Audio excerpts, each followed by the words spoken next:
Hi hello പുതിയൊരു വീഡിയോയിലേക്ക് എല്ലാവർക്കും സ്വാഗതം. അപ്പോൾ ഇന്നലെ ആകെ സുഖക്കൂട്ടം ഞങ്ങളെ പേടിപ്പിച്ചു കേട്ടോ. സത്യത്തിൽ ഇന്നലെ എടുക്കാനും പറ്റിയില്ല, ഭയങ്കര വാശിയും ബഹളമൊക്കെ ആയിരുന്നു. അപ്പോൾ ഇന്ന് നമ്മുടെ സുടുക്കൂട്ടൻ ജഗകില്ലാടി അയക്കുന്നുണ്ടോ, ഭയങ്കര കളിയൊക്കെയാണ്. ഇന്നലെ കളി ഉണ്ടായില്ല, ഒന്നും ഉണ്ടായില്ല, ഭയങ്കര വാശി തന്നെയായിരുന്നു. അപ്പം ഇന്നലെ പല്ലുവേദനയും കണ്ടായിരുന്നു എന്ന് തോന്നണം കേട്ടോ. കറക്റ്റായിട്ടൊന്നും പറയാൻ പറ്റില്ല. ഞാൻ എന്തായാലും ഇന്നലെ വേദനയുടെ മരുന്ന് കൊടുത്തായിരുന്നു. പനിയുടെ മരുന്നാണ് കൊടുക്കാറ്, കാൽപ്പോള്. അപ്പം അത് കൊടുത്തു കഴിഞ്ഞ് കഴിഞ്ഞപ്പോൾ ഇന്ന് രാവിലേക്ക് വലിയ പ്രശ്നമൊന്നുമില്ല.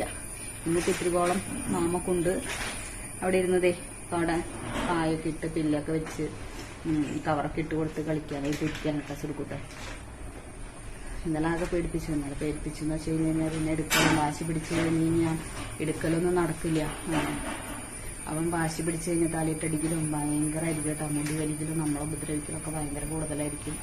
അപ്പോൾ എടുക്കാന്ന് പറഞ്ഞു കഴിഞ്ഞാൽ ചില്ലറ പാടല്ല കേട്ടോ. ഭയങ്കരമായിട്ട് ടയർഡായി പോകും നമ്മൾ എടുക്കുന്ന ആള്. നമുക്കവിടെ നടുക്കൊണ്ട് ഒടിയും. സത്യത്തിൽ ശരിക്കും പറഞ്ഞാൽ പട്ടിയാവും എന്ന് പറഞ്ഞാൽ പട്ടിയാവും, അത്രയും ആവശ്യതയാവും. സുടുക്കൂട്ടനെ നോക്കി ഒരു ദിവസം നോക്കണമുള്ളൊരു ബുദ്ധിമുട്ട്, അത്രയും ബുദ്ധിമുട്ടാണ് കേട്ടോ. ഞാനിപ്പോൾ അത് വീഡിയോയിലൂടെയും ഞാൻ കുറച്ചൊക്കെ ഞാൻ കാണിക്കുന്നതാണ്. അപ്പോൾ ഒരു ദിവസം കഴിച്ച് കൂട്ടണ ഒരു പാടെന്ന് പറഞ്ഞാൽ ഇങ്ങനെയൊക്കെയാണ്. ഉറങ്ങിയില്ലെങ്കിൽ ഭയങ്കര മത്സരം കേട്ടോ. വൈകിട്ട് കരച്ചിലൊന്നും ഉണ്ടാവില്ല, പക്ഷെ ആളെ ഉറക്കൊളിച്ച് ഇങ്ങനെ ഇരുന്ന് നോക്കണം. ഫുൾ ടൈം കളിയൊക്കെ ആയിരിക്കും. ചില ദിവസം രാത്രി ഭയങ്കര കരച്ചിലായിരിക്കും. അപ്പോൾ പിന്നെ വീൽ ചെയറിലൊക്കെ ഇങ്ങനെ കൊണ്ട് നടക്കും. ചിലപ്പോൾ നമുക്ക് വീൽ ചെയറിൽ ഇരുത്തിയവനെ കുറേ നേരം ഇരിക്കാൻ പറ്റില്ല, തണ്ടൽ കഴിക്കും. അപ്പോൾ അവൻ ഒച്ചപ്പാടും ബഹളമൊക്കെ എടുക്കും. അപ്പം അങ്ങനെ ഇറക്കണം. പിന്നെ ഹാളിൽ തന്നെ ഉന്തി കൊണ്ട് നടന്നു കഴിഞ്ഞാൽ അത് ശരിയാവില്ല അവന്. അപ്പോൾ എത്തേലും പുറത്തേക്ക് പോകാനായിട്ട് പിന്നെ ഒച്ചപ്പാടും ബഹളമൊക്കെ എടുക്കും. അപ്പം അങ്ങനെ പുറത്ത് കൊണ്ടുപോയി ഇങ്ങനെ നടക്കണം കുറേ നേരം. അപ്പോൾ ഉച്ച തിരിഞ്ഞ ഒരു 4-5 മണിയോട് കൂടി പുറത്തേക്കൊക്കെ കൊണ്ടുപോകും കേട്ടോ. അല്ലാത്ത ടൈമുകളിലൊക്കെ നമ്മൾ ഇതിനകത്ത് തന്നെയാണല്ലോ. അപ്പോൾ ഇതിനകത്ത് തന്നെ അവൻ ഇരിക്കുമ്പോൾ അത്ര അങ്ങോട്ട് പറ്റുന്നില്ല എന്നാണ് എനിക്കങ്ങനെ തോന്നുന്നത് കേട്ടോ.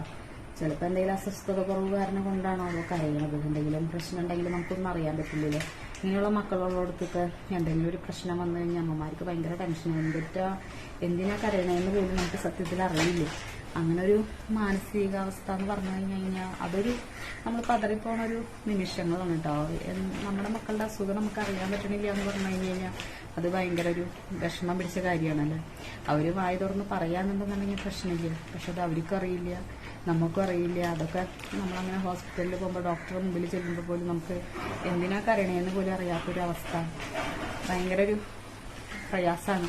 അത് ഇത്തരത്തിലുള്ള അമ്മമാർക്ക് മാത്രമേ കേട്ടോ അറിയുള്ളൂ അതിൻ്റെ ഫീലിങ്സ്. പിന്നെ എന്താ പറയുക. അപ്പം ഇന്നലെ അങ്ങനെ ഞങ്ങളുടെ സുടുക്കൂട്ട ഞങ്ങളങ്ങനെ അമ്മേനെ അങ്ങോട്ട് പേടിപ്പിച്ചു. എൻ്റെ സത്യത്തിൽ കണ്ണീന്ന് കുഞ്ഞിച്ച് പോയി. ഇന്നലെ ഒരു 9 മുടി എന്നെ പിടിച്ച് അങ്ങോട്ട് കടക്കയിൽ അങ്ങോട്ട് പിടിച്ച് വലിച്ച് പൊട്ടിച്ച് കയ്യിലിരിക്കുന്ന സുടുക്കൂട്ടൻ്റെ എൻ്റെ ജീവൻ പോയി കേട്ടോ ഇന്നലെ സത്യത്തിൽ. പിന്നെ സുടുക്കൂട്ടനൊന്നും അറിയാണ്ട് പിടിച്ച് വലിക്കണതല്ലേ, എന്താ ചെയ്യുക, ഒന്നും പറയാൻ പറ്റില്ല. നമുക്കങ്ങോട്ട് ഒരേ സമയത്ത് സുടുമ്പോൾ അങ്ങനെ ഇരിക്കുമ്പോണ്ടല്ലോ ചുണ്ടൊക്കെ എൻ്റെ പൊട്ടാറുണ്ട്. പെട്ടെന്ന് ഞാൻ പ്രതീക്ഷിക്കാണ്ടാവും ഇരിക്കാട്ടോ. ഈ 12 വർഷത്തിനുള്ളിൽ ചെയ്യാത്തതൊന്നും ഇല്ല സുടുക്കൂട്ടൻ. അമ്മേനെങ്കിലും നമ്മൾ അവനെ പിന്നുപോലെ നോക്കണം, പക്ഷെ അവനറിയില്ലല്ലോ എത്രത്തോളം കഷ്ടപ്പെടുന്നുണ്ടെന്നൊന്നും അവനറിയില്ല. അവനിരുന്ന് കളിക്കിനെ അവനങ്ങനെ അവർ ഇടിച്ച് നമ്മുടെ തലമുടിയൊക്കെ പിടിച്ച് വലിച്ച് അവങ്ങനെ ചിരിക്കും. അവനൊന്നും അറിയില്ല. അപ്പോൾ നമുക്കതൊക്കെ ഒരു വേദന തന്നെയാണ് കേട്ടോ. വേദന തന്നെയാണെന്ന് പറഞ്ഞാൽ ഇനി എന്തൊക്കെ മാറ്റങ്ങളാണ് സുടുക്കൂട്ടന് വരുന്നതെന്നൊന്നും പറയാൻ പറ്റില്ല. ചെറിയ ചെറിയ മാറ്റങ്ങൾ ഈ പറഞ്ഞ പോലെ കുറേശ്ശെ വരുന്നുണ്ട്. അപ്പോൾ ചിലപ്പോൾ ഇനി ഇത് മാറ്റത്തിനുള്ള തുടക്കമായിരിക്കാമെന്നും ഒന്നും പറയാൻ പറ്റില്ല. എന്തായാലും ചെറിയ ചെറിയ മാറ്റങ്ങൾ ഇനിയും വരും തന്നെയാണ് എൻ്റെ പ്രതീക്ഷ കേട്ടോ.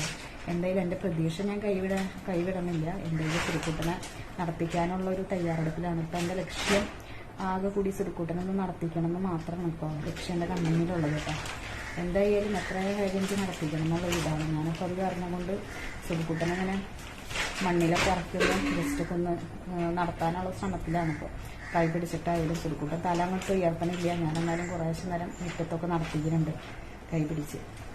ഇപ്പം അങ്ങോട്ട് നടക്കാനായിട്ട് അവനങ്ങോട്ട് കാലെടുത്ത് മുൻപൊക്കെ പിന്നെയും കാലൊക്കെ എടുത്ത് വെച്ചതായിരുന്നു കേട്ടോ. അപ്പോൾ സുടുക്കൂട്ടൻ അങ്ങോട്ട് കാലെടുത്ത് വെക്കുന്നില്ല. ഒരു മസിൽസൊക്കെ അവന് കുറച്ച് വേദനയുണ്ടെന്ന് തോന്നുന്നു. പിന്നെ ഇങ്ങനെ വീൽ ചെയറിലൊക്കെ ഇരുന്ന് ഇങ്ങനെ എന്തി കൊണ്ട് നടക്കുമ്പോഴേ നമ്മൾ കുറച്ച് നേരം നടത്തിക്കുമ്പോഴേക്കും കാല് കുറച്ച് കണ്ണിക്കാലിൻ്റെ ഭാഗം കുറച്ച് നീര് വരേണ്ടതൊക്കെ ഉണ്ട്. അപ്പം അപ്പോൾ കുറച്ച് ദിവസമായി ഇങ്ങനെ വീഡിയോ ഒക്കെ എടുക്കണം എന്ന് വിചാരിച്ചിട്ട് കേട്ടോ. അപ്പോൾ ഇന്നിപ്പോൾ എന്തെങ്കിലും ചെറിയൊരു വീഡിയോ എടുക്കാമെന്ന് വിചാരിച്ചിട്ട് എടുത്തതാണ്. അപ്പോൾ നമ്മുടെയൊക്കെ പലർക്കും പല സാഹചര്യക്കുറവ് മൂലമാണ് കേട്ടോ നമ്മൾ വീഡിയോ ഒന്നും പോസ്റ്റ് ചെയ്യാത്തത്. അപ്പോൾ എല്ലാവരും നമ്മുടെ ചാനലൊന്ന് സബ്സ്ക്രൈബ് ചെയ്തോളൂ. സബ്സ്ക്രൈബ് ചെയ്യാത്തവരൊക്കെ ഇല്ലെന്നുണ്ടെങ്കിൽ ഒന്ന് കണ്ടോളൂ കേട്ടോ. ഷെയർ ചെയ്തോളൂ, മാക്സിമം ഒക്കെ ഒന്ന് ഷെയർ ചെയ്തോളൂ, സപ്പോർട്ട് ചെയ്തോളൂ. സുടുമോൻ്റെ ചാനലൊന്ന് സബ്സ്ക്രൈബ് ചെയ്തോളൂ കേട്ടോ. Thank you.